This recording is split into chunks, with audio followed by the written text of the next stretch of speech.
ওরকমভাবে ঝুলে থাকবো, বাট আমি চাই যে দর্শকরা যেন বলে যে না, শি ইজ সোহানা, পূজা সোহানা, পূজা না সোহানা, মানে পূজাই হচ্ছে সোহানা। তো এরকম আসলে বিশ্বাস করাতে চাই।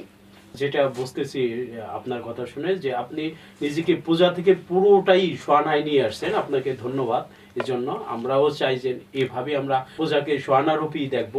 আমি আরেকটা বিষয় যে দর্শকদের উদ্দেশ্যে বলুন, মানে দর্শক এই সিনেমাটা কেন দেখবে এটি একটু বলেন দর্শক, কারণ এটা তো আলোচিত একটা গল্পে, হ্যাঁ, তো কেন দেখবে? আপনি বলে দিলেন যে এটি আলোচিত একটি গল্প। আর মাসুদ রানা, প্রথমেই বললাম যে মাসুদ রানা ছোট্ট একটা শব্দ হলো, ছোট্ট একটা দুইটা ওয়ার্ড হলেও খুব একটা ভারী একটা জিনিস, খুব ভারী একটা নাম মাসুদ রানা। কাজী আনোয়ার হোসেন স্যারের প্রত্যেকটা গল্প খুবই সুন্দর, যদিও আমি প্রত্যেকটা গল্প পড়িনি, কিছুটা পড়েছি, কিছু অংশ পড়েছি। সে খুব